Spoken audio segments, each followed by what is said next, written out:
So Mortal Kombat 11 is approaching 2 years of being released, and there are still day one problems left in the game. At a certain point, you got to just realize that these are not problems, they are design choices, and we just got to live with those design choices. Now, I understand the people who say, hey, if you don't enjoy the game, just don't play it, right? I totally get that. But when you love the IP and you love fighting games and you have put a lot of time and effort into a game, or you're good at fighting games and you're pretty good at this game, it's hard to just say, I'm going to stop playing this and invest all my time into another game that people have already been playing for years and already way more experience and try to build my way up in that game, especially in a game that's convoluted, right? So yo, it's JSF, and I just want to talk about design philosophy, basically. How you design your game and the effects that it makes. And I'm going to use Mortal Kombat 11 as an example, like I always do. Basically, this game promotes taking the controller out of your hand, making you, that's why I call this game Mario Party, right? It promotes, RNG, taking the controller out of your hand. It promotes counterpicking. It promotes, not having really any cost, but getting a lot of benefit. It promotes like a lot of things that are anti-fighting games, right? Like in fighting games, you want to be in the driver's seat. You want to control your chances of winning, right? At the select screen, you can pick your character. You choose who you want to play. You choose how you play them. And then you choose what you do in the match and what the outcome becomes, right? That's one of the beauties of fighting games, that we have so much choice and we have so much control of what happens. Other than our opponent, right? They have the same amount of control, same amount of what happens. Well, in this game, that's not really true. And it's because of the way the game is designed, right? From the start, and I just mean 1v1 versus another human. From the start of the game, right? Like as soon as you get a match, right? You have to pick your character. And it's not even as simple as picking your character, because your opponent can see what character you pick. And in a game with such like polarizing matchups as this, like this game has 7-3, 8-2 matchups. Nobody talks about it, but they exist, right? And there are some matchups that are borderline unwinnable if your opponent knows how to fight your character, right? And that knowledge is often going to be used against you, right?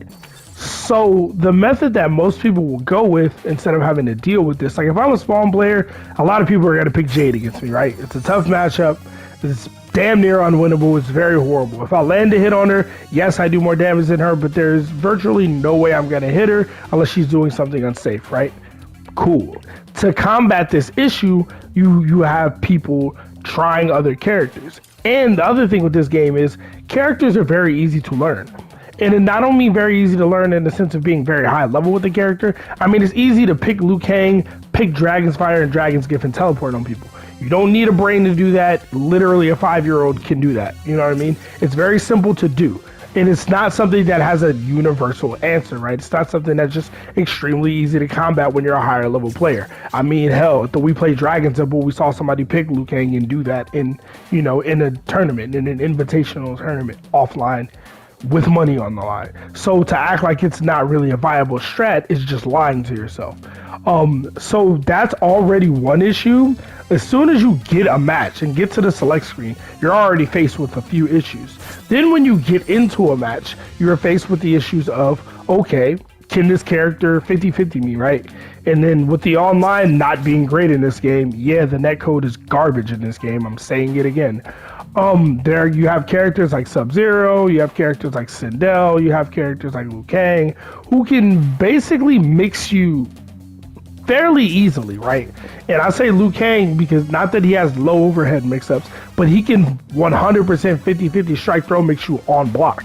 So that means if you go up to him or he goes up to you, his 9-frame mid has a built-in stagger. That means there's a 50-50 right there. You gotta guess. Like, there's a lot of that. It's another situation where you just being a good player and you wanting to play your game, it's not good enough in this game, right? The same with jumping, right? Like I said, I've never seen anybody officially count the jumping frames anywhere. If anybody wants to do it, I'd love it. I'm asking anyone, count how many airframes there are in this game. From when you press up and go off the ground, how many startup frames to jumping and how many to landing on the ground. I am based on my studies, based by like frame 2 or 3, you're already considered airborne from jumping, right? And you're only in the air for around 24, 25, maybe 26 frames. That's what I got from my testing, but I don't have some upgraded amazing system for counting this type of shit. I'm literally doing it by hand and eye and by online, pausing videos and shit. But yeah, jumping in this game is much faster than it is in most games, and jump attacks are very active, more active than they are in most games. And there is no type of invincible anti-air that's universal in the game whatsoever, so anti-airing isn't really a thing. So it doesn't matter if you're really amazing at anti-airing, you have to have a character who has a button that can do it and can really gain off of it. So it's just another situation where just being a good fighting game player, playing, well, and just making good decisions is not enough to win in this game, right? Because there are so many variables. There are so many unreactable advancing special moves that are either maybe unsafe, maybe safe, or maybe they are unsafe, but you can EX them on block, and then, it's a guessing game whether you're going to do that or not. Or you have to try to time it perfectly within a, 5 or so 10 frame window online in 100+ ping. And it just becomes like, it just gets more apparent, right? Like, you want to say, wow, maybe they just didn't think about this during development. But there is nothing to lead us to believe that Mortal Kombat 11 had a rushed development. It came out right on time when we were expecting it to come out. And I mean, at least Injustice 2 came out a month later than every other NRS game. So if this game would have came out in May and it took another month to examine the game before they released it, I don't think anybody would have been mad about that, right? So it just becomes basically a design choice, right? And they chose to create a game that is heavy on counterpicking, heavy on using unreactable advancing special moves in neutral to basically bypass the neutral. Heavy on, finding a gimmick and using that to beat everybody, even though it's not real. Like the Shiva Dragon Stance thing that we're seeing now. That shit is cap. Shit is extremely cap. There are characters that don't have to deal with that whatsoever. It's not as dominant as it seems. Shiva's an extremely cap character, and Shiva's another character that's just a problem that she's in the game, right? Character that can unblockable you, right? From anywhere on the screen. A tracking teleport that's an unblockable. An unblockable tracking teleport. If it sounds broken for those of you who don't play the game, it's because it is. Not to mention she can delay it, so if you try to dash it on reaction, you'll dash at the wrong time, and if your dash has too much recovery, you can't really deal with it, right? Not to mention she can move it forward or back so it doesn't track you. Instead, if you dash forward to try to avoid it, she can move into that space if she predicts that you're going to do that, right? It's a mix-up on the teleport. That's another thing, right? Just dealing with or blocking moves like that is not enough, right? You get a character like Kung Lao whose teleports are safe, right? So now you got to try to hit him out of the teleports beforehand. Well, then he can grab you. Or if you mistime it, you get hit out of it. You know what I mean? Like, counterplay is really not a thing, and that's something I've talked about before. But yeah, I just think it's really important to notice this kind of stuff and say, hey, and if this is what you want your fighting game to be, cool, I'll never play another NetherRealm game again. But if the studio or the community wants games that are good fighting games, and I'm not saying that you can't have these type of moves, right? Like Melina is a character who has a 13 frame advancing special move that's a mid, right? And has a teleport. But they're both really balanced. They're extremely balanced. Ball roll moves slow as shit. I think you could speed it up a little bit, right? Based on what the other moves like that in the game. And her teleport cannot be enhanced on block. Neither can her ball roll, right? So the moves can exist in a way that doesn't destroy the neutral of the game.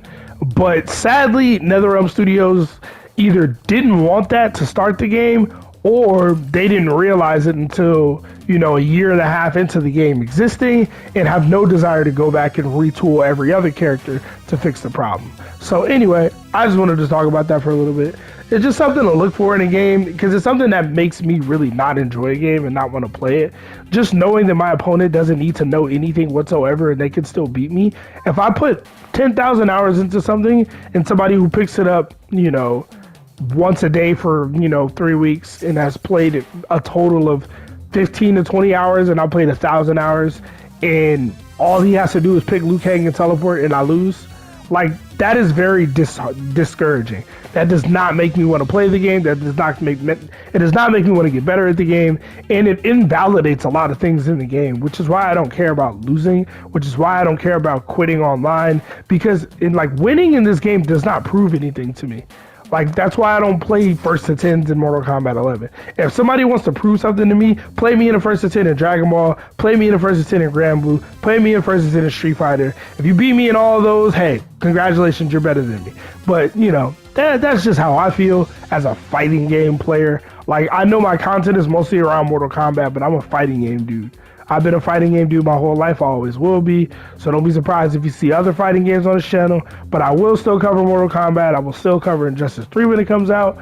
But I just wish this game had a better design philosophy. And that way we would have had a better fighting game to just enjoy overall. But anyway, I don't know. I just felt like saying all of that. If y'all like the video, sorry. If you do like the video, subscribe. Subscribing is the best way to help me out if you do watch my videos or enjoy my content. Or if you want to see me do better content, if you wanted to grow into more than this, hey, subscribe to the channel. I hit 1K subs. I'll try to up the content any possible way I can. Better quality, better editing, better mic, whatever y'all want, man. Anyway, y'all stay safe. Have a good one. Peace.